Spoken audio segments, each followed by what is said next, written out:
Die Frage mit der roten Linie bei der Brandmauer, das ist eine, die kann man aber nicht so einfach beantworten.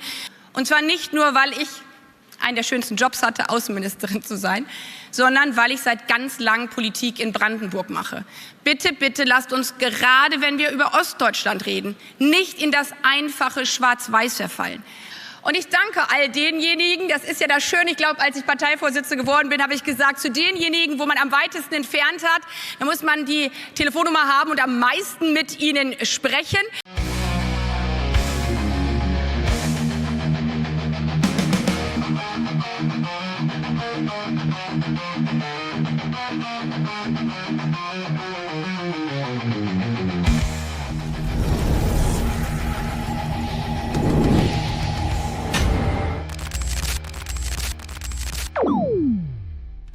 Hey Leute, willkommen in der Realität. Was war das bitte für eine Rede von Annalena Baerbock auf dem Grünen Parteitag? Wenn ihr dachtet, schlimmer kann's nicht werden, dann hört euch an, wie sie sich ihre Wahlniederlagen schönredet. Ostdeutschland belehrt, sich selbst feiert und am Ende auch noch behauptet, die anderen wären schuld. CDU, SPD, alle nach rechts, nur sie nicht. Eine Rede voller Selbsttäuschung, Realitätsverweigerung und peinlichen Applaus für völliges Versagen. Warum ihr das Video schauen solltet? Weil ihr mit eigenen Ohren hören müsst, wie eine Ministerin völlig abhebt und dabei glaubt, sie wäre noch auf dem richtigen Kurs. Lasst ein Like da, abonniert den Kanal und vor allem schreibt mir in die Kommentare, was ihr von dieser Rede haltet. Ich bin gespannt auf eure Meinung. Auf geht's! Ja, hallo zusammen und schön wieder hier zu sein. Hier sind wir ja immer in interessanten Momenten. Und eins können wir schon mal festhalten, auch für diese neue Zeit. Unterschätzt niemals Bündnis 90 die Grünen und erst recht unterschätzt niemals Bündnis Grüne Frauen. Denn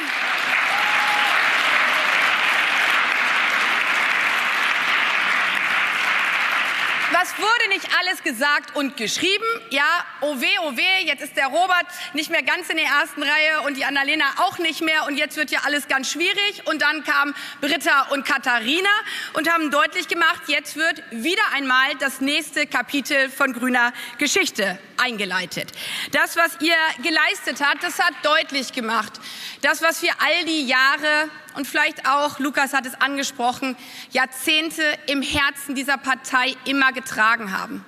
In schwierigen Momenten da zu sein und in schwierigen Momenten uns das Leben eben nicht einfach zu machen, sondern uns die Realität immer aufs Neue zuzumuten. Das ist der Kern von Bündnis 90 Die Grünen. Das sind unsere Wurzeln. Und deswegen fallen wir auch nicht bei Gegenwind, sondern werden umso stärker, auch wenn wir ein bisschen mehr als 11,6% uns diesmal eigentlich erhofft hätten.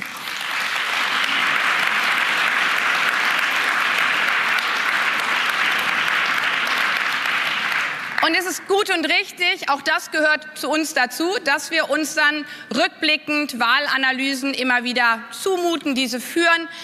Und ich danke all denjenigen, das ist ja das Schöne, ich glaube, als ich Parteivorsitzende geworden bin, habe ich gesagt, zu denjenigen, wo man am weitesten entfernt hat, da muss man die Telefonnummer haben und am meisten mit ihnen sprechen. Das war, glaube ich, von Anfang an immer auch BAG Migration und BAG damals auch noch Frieden. Und Svenja, ja, deswegen finde ich es gut, dass wir viel miteinander diskutiert haben, aber finde ich auch nach wie vor gut, dass wir sehr unterschiedliche Meinungen haben. Und ich kann mich Katharina an der einen Stelle anschließen. Die Frage mit der roten Linie bei der Brandmauer, das ist eine, die kann man aber nicht so einfach beantworten. Die wird uns in den nächsten Monaten und wahrscheinlich Jahren weiter umtreiben. Und es ist gut, dass wir uns genau das zumuten, dass wir uns dieser Herausforderung immer wieder stellen. Und zugleich, und das glaube ich, hat eben auch unsere Arbeit und das Vertrauen in uns immer wieder ausgemacht, dass wir dann nicht in Schwarz-Weiß verfallen. Und deswegen mein Blick auf genau diese schwierige Frage von roten Linien. Ich glaube nach wie vor an die Kraft der Differenzierung. Ich glaube zutiefst daran, dass es wichtig ist, wenn Populismus, wenn Autokraten, wenn Menschenverachter Aufwind haben, dass die Stärke von liberalen Gesellschaften und einer liberalen Freiheitspartei ist, genau nicht in dieses Schwarz-Weiß zu verfallen, sondern immer wieder zu differenzieren, sich schwierige Debatten zuzumuten und im Kern die Menschen zu sehen. Und deswegen, dass wir uns Migrationsfragen, Sicherheitsfragen zumuten, gerade jetzt auch in der Opposition. Und zwar nicht nur, weil ich einen der schönsten Jobs hatte, Außenministerin zu sein, sondern weil ich seit ganz langem Politik in Brandenburg mache. Bitte, bitte lasst uns, gerade wenn wir über Ostdeutschland reden, nicht in das einfache Schwarz-Weiß verfallen. Auch gerade nicht, weil, und das möchte ich an dieser Stelle auch sagen, nicht nur die Trolle im Internet, sondern Journalisten dieser Tage sich manchmal sehr einfach machen. Es stimmt einfach nicht, dass wir in Ostdeutschland schwächer sind als Grüne. Es ist faktisch falsch. Schaut euch alle die Mitgliederzahlen an in unseren Landesverbänden. Als ich angefangen habe, und so alt bin ich jetzt auch nicht, da waren wir 700 Mitglieder. Jetzt sind wir über 3000 Mitglieder bei uns im Landesverband. Was? Ist falsch? 4000. Ja, seht ihr mal, die letzten habe ich gar nicht mitgezählt. Auch bei den Landtagswahlen.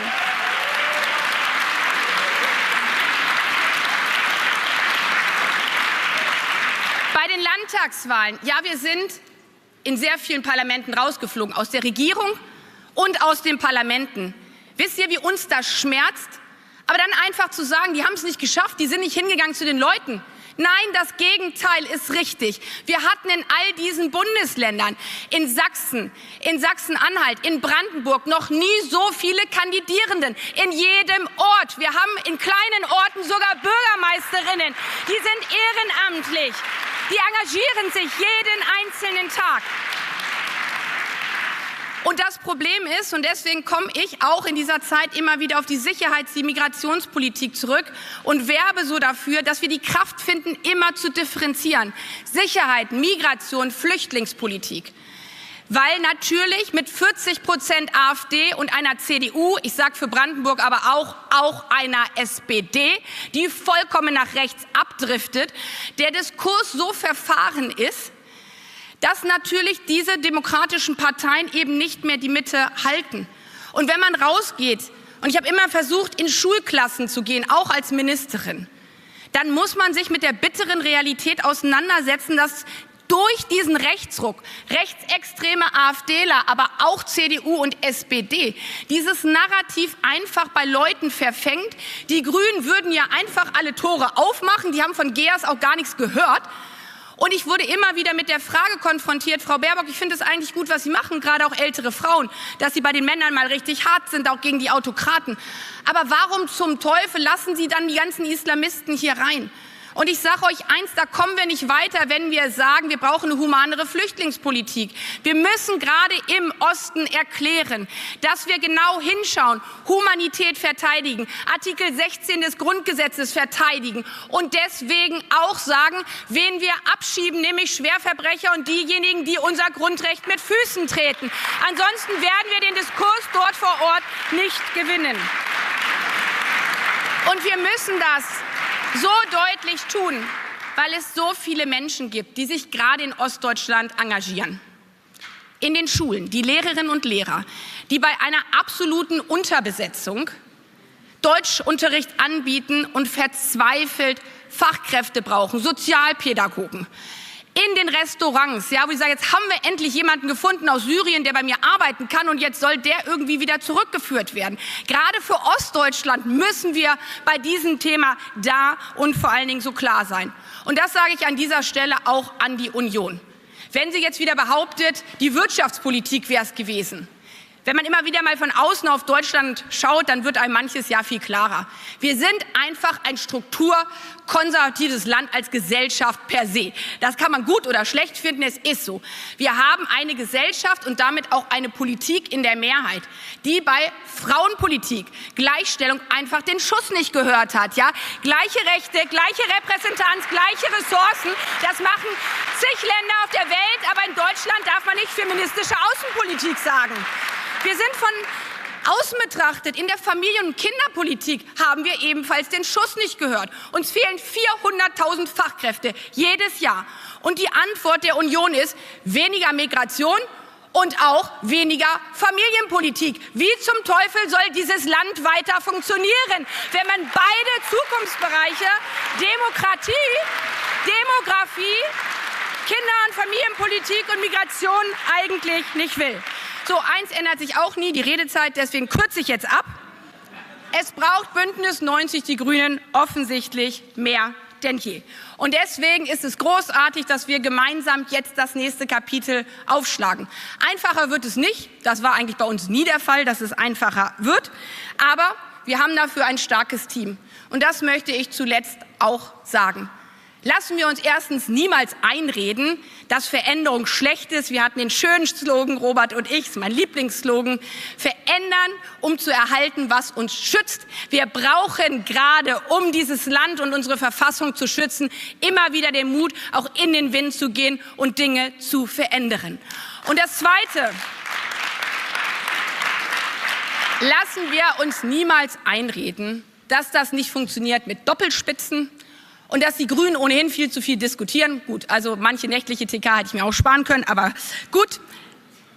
Wir haben doch gesehen, was passiert, wenn man nicht so viele Freunde in der Partei hat. Wir wissen ja, dass die Freunde in der Partei nicht immer nur die besten Freunde sind, ja, auch manchmal die härtesten Gegner, aber auch das ist gut.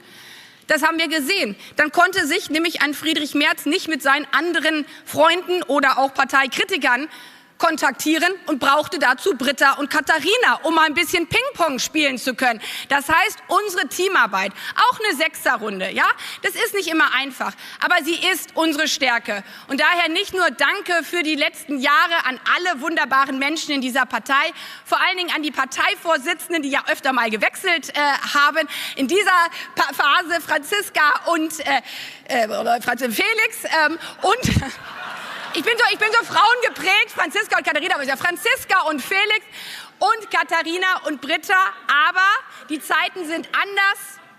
Das reicht alleine diesmal nicht, weil wir keine Regierung mehr haben, da sind es nicht mehr 6. Und deswegen ist es wunderbar, dass wir jetzt mit Omid als Bundestagsvize jemanden haben, der weiß, was dieses Land auch ganz besonders ausmacht. Den Blick von denjenigen Menschen, die eben nicht hier in 5. Generation als ihre Familien leben. Dass wir mit Cem Özdemir jemanden haben, der in Baden-Württemberg sagt, jetzt erst recht, unterschätzt niemals Bündnis 90 Die Grünen, gerade in diesen Zeiten. Dass wir auch mit Belit Onay in Hannover einen Oberbürgermeister haben, der deutlich macht, gerade die Kommunalpolitik, die Politik in den Städten und in den Dörfern, das macht uns aus. Und sagen wir mal so, nach dem Spiel ist vor dem Spiel. Die nächste Oberbürgermeisterwahl steht an. Und Köln könnte jetzt deutlich machen, eine coole Frau, die wir jetzt in Köln haben, Berivan Aymas. Also jetzt geht's erst richtig los. Herzlichen Dank. Ich freue mich auf das neue Kapitel von grüner Zeit und Geschichte.